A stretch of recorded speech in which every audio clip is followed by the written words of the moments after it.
Greetings and salutations, everyone. My name is Kiorkof, and welcome to my YouTube channel. Today, we're talking about the next entry for our 2020 Fantasy Football Player Profile Series. We're talking about Todd Gurley, running back of the Atlanta Falcons. Now, before we begin today's video, let me remind all of you, subscribe to the channel because there will be more player profiles coming down the pike in the coming days and weeks. Again, I went down in the comment section and I looked at everyone who had typed suggestions for the next player profile. I saw people down there saying Todd Gurley, James Conner, Calvin Ridley, David Johnson. I'm going to go ahead and take those suggestions and run away with them. Again, thank you for going down to the comment section. Thank you for subscribing, supporting the channel by watching daily. I really do appreciate it, guys.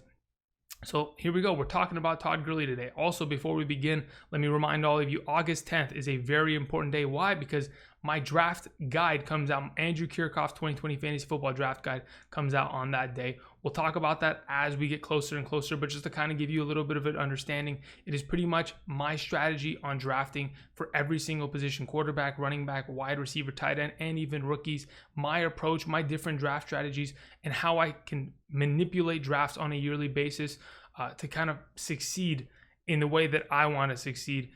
Which I've done over the last couple seasons with statistical breakdowns to kind of give you guys my perspective and back my reasoning for what I execute in specific drafts. Anyway, August 10th, we'll talk about that in a longer video down in the near future. It's a couple days away. Regardless, we're talking about Todd Gurley, the newest member of the Atlanta Falcons. And when I say that, as a Rams fan, it hurts because yes, cutting Todd Gurley perhaps was the best decision for the organization, considering he's slowing down and probably in the back half of his career. Or maybe he's, a new jersey, a new city. He might be revitalized in 2020. We don't know, because Todd Gurley, to be honest, this offseason is probably one of the most controversial overall fantasy football prospects going into this season. And there's a lot of reasons behind that. I mean, when we think about Todd Gurley, we think about the guy that finished as the #1 overall running back in the 2017 and 2018 seasons. I mean, that's absolutely ridiculous. Back-to-back years as the #1 overall running back. Even in 2018, he missed the last 2 games of the season and he still finishes #1. That is extremely impressive. For many of us, you'll remember the 2017 fantasy football playoffs, where this guy ripped off 2 performances of 40+ points in back-to-back weeks to win you fantasy championships. Many of you listening to this right now might have a trophy on your mantle because of Todd Gurley's efforts, and will always be grateful for Todd Gurley when he was a part of the Los Angeles Rams. Now, he's off to bigger and better things. He's on the Atlanta Falcons, and we're here to talk about the pros and cons, how I believe we should approach Todd Gurley in our upcoming drafts, how I think he could potentially be, a sneaky RB1 or a guy that you just want to go ahead and target, or maybe not target. We're going to determine that. We're going to talk about pros and cons. We're going to lay everything out on the table. We're going to talk everything Todd Gurley. So let's go ahead and do that. Starting off with what Todd Gurley's done in the last couple of years. Again, like I mentioned, Todd Gurley's been one of the most incredible running backs, finishing as the #1 overall running backs in half PPR in 2017 and in 2018. I mean, the statistics speak for themselves, to say the very least. I mean, when we're talking about what he accomplished in 2018, 14 games, 256 total rushing attempts, 1,251 rushing yards for 17 rushing touchdowns, 81 targets, 59 receptions, 580 receiving yards, 4 receiving touchdowns, all for 342.6 fantasy points in 14 games. Imagine if you played the last 2 games. We saw CJ Anderson in that fantasy playoff stretch score 2 20-point games in those games. So to be honest, Todd Gurley has a lot of potential, and he could have had even a better season. Regardless, at the end of the 2018 season, the reason why CJ Anderson was stepping in for Todd Gurley was the injury that he sustained against the Philadelphia Eagles. Now, that specific game has pretty much affected Todd Gurley's future ever since the injury occurred. Todd Gurley missed a couple games, and they were pretty much holding him for the playoffs. And it was visible in the 2018 NFL playoffs. Todd Gurley was a shell of himself. He was not the Todd Gurley that we all know and love, the guy that is absolutely relentless in dominating defenses and scoring a boatload of touchdowns. He just wasn't there. And 2019 statistics pretty much speak to that. I mean, 2019, with an offseason of turmoil, everyone assuming, is Todd Gurley healthy? Is he going to play? Is Sean McVay lying to us? What's the deal? 2019 statistics pretty much tell us the entire narrative, or do they? We'll talk about that. Regardless, he had 223 rushing attempts, 857 rushing yards, 12 rushing touchdowns, 49 targets, 31 receptions, 207 total receiving yards for 2 receiving touchdowns, and 203.9 fantasy points, finishing as the number 14 running back in half PPR scoring formats. Again, the numbers, a significant decline, nearly half the amount of receptions, didn't have nearly as many touchdowns, but 21 touchdowns going to 14 touchdowns, not that big of a drop off, especially for fantasy. I love my running back having 14 touchdowns. I'll take that any day of the week. But the fact that he just barely eclipsed 1,000 total all-purpose yards when the season prior, again, the dude cleaned out 1,800 very easily in 14 games. It's a little bit of a concern. But regardless, let's talk about a little bit more of his opportunity as a part of the Los Angeles Rams before we continue. Todd Gurley has been a red zone phenom. I mean, there's a reason why no one else in the National Football League has scored as many touchdowns as him in the last 3 seasons, 54 to be exact. I mean, and it all has to do with his red zone opportunity. 171 red zone rushing attempts, 32 red zone targets, 48 rushes from inside of the 5-yard line that has led to 41 touchdowns. I mean, Todd Gurley's been a monster through and through in the last 3 seasons, and it's because of the opportunity that the Los Angeles Rams granted him, but it also has to do with the fact that Todd Gurley acted on the opportunity. I mean, you could just hand the ball 171 times to any old running back, and they're not going to be able to produce the way that Todd Gurley did. I know there are a lot of talented running backs in the league, but Todd Gurley is one of those special running backs for a reason, and he was able to do this for said reason. Against the NFC South last season, Todd Gurley produced 14.8 fantasy points per game on average. And I wanted to mention that specifically because he will be playing different teams. Instead of playing, the Arizona Cardinals, the Seahawks, and the 49ers twice a year each, he'll be facing against the New Orleans Saints, the Tampa Bay Buccaneers, and the Carolina Panthers, who he played well against last season. So that's something to be exciting about going into the 2020 season. So let's talk about a couple things here. I wanted to go ahead and point out some statistics like I did for Chris Carson yesterday. If you haven't checked out that video, go please check it out. Thank you. I want to talk about the Todd Gurley of old and what we saw last season. I mean, Todd Gurley is a dynamic running back. We know that. Rushing attempts, making plays on through the air, whether it's in a screen pass, down the field, doesn't matter. Todd Gurley's a dynamic running back. But last season, he just wasn't there. And in comparison to what I was talking about with breakaway runs, elusiveness, being able to force missed tackles, Chris Carson just blew Todd Gurley out of the water last season. I mean, Todd Gurley only had a 2.78 yards per carry after contact amongst the league. It's a very poor number. On top of it, he only had 21 rushes of 10 plus yards, which tied for 19th amongst all running backs. Sure, 19th best, but that's not the Todd Gurley we know. His longest run last season was only 25 yards. On top of it, only 8 rushes for 15 plus yards, tied for 22nd amongst all running backs in 2019. Only had 47 avoided tackles, 17th most amongst all running backs last year. I mean, his total touches went down. I mean, in 2018, he averaged 22.5 touches per game. Just this past season, 16.93. He literally lost over 5 touches per game on average. Tough to see. I mean, 5 touches per game on like a 16-week basis. Guys, we're talking about 80 total touches there. That is a lot of fantasy points left on the proverbial table. On top of it, his statistics didn't drop just there.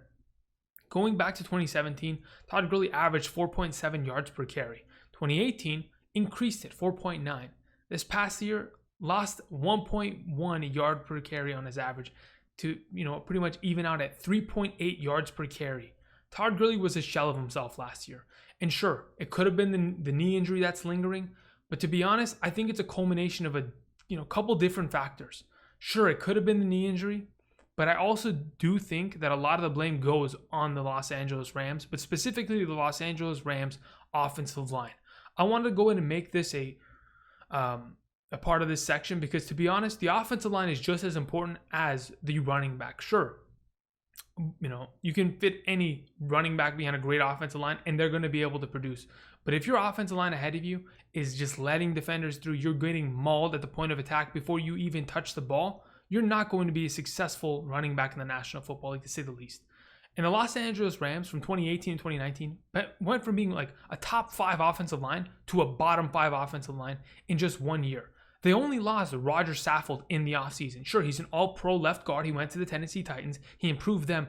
But you think only losing one offensive line shouldn't decimate your offensive line going from the best to the worst. But that's where they went. They had their, little Super Bowl hangover, as the entire Rams did, and they went downhill very quickly. And I think that pays a lot of, we have to pay attention to that. And it plays a huge role in terms of Todd Gurley's total production. Sure, his yards per carry went down an entire yard on average, potentially because this offensive line wasn't able to get the push and open the gaps and allow Todd Gurley to run free. I think it's a culmination of both Gurley's efforts, falling short, but also the offensive line just not getting the job done.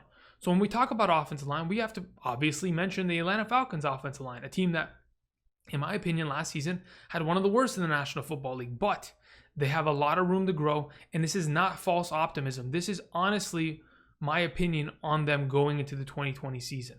They still have Alex Mack, one of the best offensive linemen, formerly of the Browns. This is a stud top 5 center in the National Football League, to say the very least. On top of it, they still have Jake Matthews, the left tackle. He's going to be protecting the blind side of their blue chip franchise quarterback, Matt Ryan, all as well. On top of it, last offseason, the 2019 NFL Draft, 2 rookie offensive linemen were drafted for the Falcons. Those 2 guys are Caleb McGray and Chris Lindstrom. Both of them started at right guard and right tackle last season, and they pretty much assured the right side of the offensive line. They got their beaks wet, they got their experience. Sure, they struggled heavily last season in a very competitive division in the NFC, but all in all, they've learned. They've gathered their experience. They're coming back for the 2020 season to potentially be able to justify and rectify their mistakes of last season and be able to prove why they were first-round picks. On top of it, you have the left guard, James Carpenter, needs to be replaced. I went and I looked at what they drafted this offseason. They drafted a pretty good center out of Temple. If I'm not mistaken, Hennessy is the last name. He could easily, with his run blocking talent, play left guard easily. I understand that going from center to guard is a very easy process. I've done it myself. Not a problem, especially for how athletic these guys are in the National Football League. Should be very easy transition. I only think that this offensive line is going to improve going from 2019 to 2020.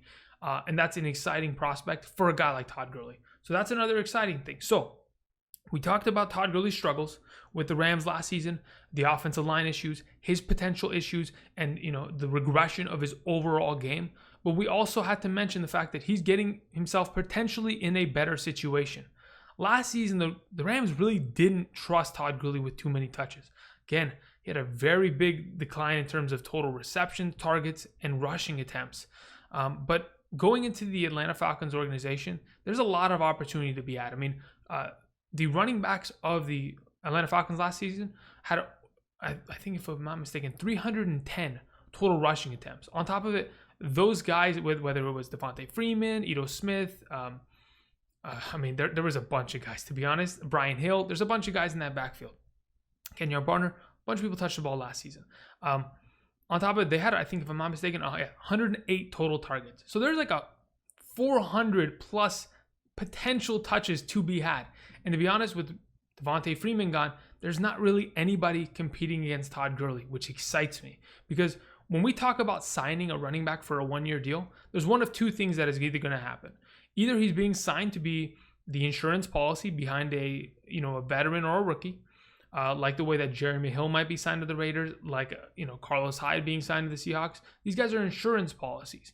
Todd Gurley's not the insurance policy. He's the guy that is going into the situation and going to have all of the opportunity in the world, because a 1-year deal for a running back like Todd Gurley, he says, I got to prove myself. A 1-year deal in the perspective of an organization like the Atlanta Falcons, we're just going to run the tires off of this guy. We are literally going to run him into the ground and get every last ounce of talent out of him, because we got to make a run at the playoffs. And that's hopefully what we're going to see. Dirk Cutter, as the offensive coordinator of this team, wants to feed the ball to his running backs out of the backfield in the passing scenarios. That is a beautiful thing, because that's what Todd Gurley really lacked last season in comparison to seasons before. If we give him the opportunity that is available on the table, whether it's on the ground or through the air, whether it's in the red zone or not, Todd Gurley is a sitting in a pretty comfortable situation. When I looked at the red zone rushing attempts of the running backs of the Atlanta Falcons last season, 51 total red zone rushing attempts, leading to 6 rushing touchdowns.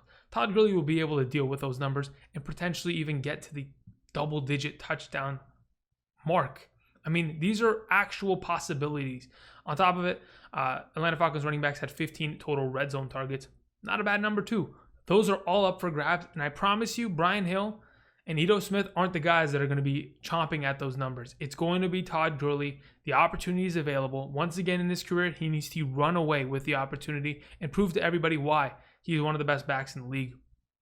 Moving on, strength of schedule. Again, you move down to the NFC South, a league and a division which we all know is all about passing and shootouts and being able to just produce that way. Todd Gurley is going to be able to produce. Sure, playing against the Saints and the Bucs twice a year, it's not going to be easy. They are two of the best run-stopping defenses, but overall, in terms of strength of schedule, already calculated it for this season.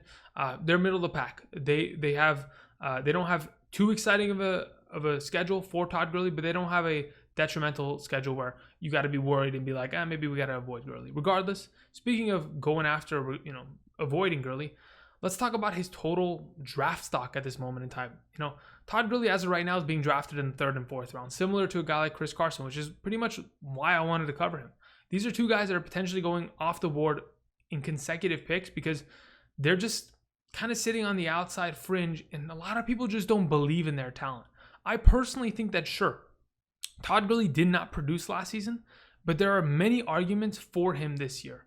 And sure, a change of scenery could go ahead and give him that extra juice or push in the right direction. And that's what I'm hoping we're going to see this season. Because Todd Gurley is a talented running back. With the limited amount of touches he had last season, he was still able to finish as the number 14 overall running back. Sure, a lot of touchdowns helped him, but I honestly do think that Todd Gurley is going to touch the ball more. He's going to help this offense improve. Having a stable running back is an extremely valuable thing in terms of the NFL, especially for an offense that struggled with finding an effective running back for a majority of last season. I think Todd Gurley helps the Falcons. I think the Falcons help Todd Gurley. I'm excited about that. They might run everything. They might literally run him into the ground. But that's fine because we only need to draft him for 1 year in our redraft leagues. So I'm excited for Todd Gurley. Hopefully you're excited as well. Let me know what you guys think down below in the comment section. Do you think Todd Gurley is going to be able to produce potential RB1, fringe RB2 numbers? Because I personally think he's a safe RB2. I think at about perhaps number 14, number 15 overall running back spot, I'm confident having Todd Gurley come to me in the 3rd and 4th round. He's easily going to come off the board as I'll be selecting him this season. Let me know what you guys think down in the comment section. Thank you again for watching today's video. If you like today's video, click the like button. It really does help me out. Let me know down in the comment section other players that you want to see me talk about this offseason in terms of player profiles. Outside of that, that's pretty much it. Thank you everybody for watching.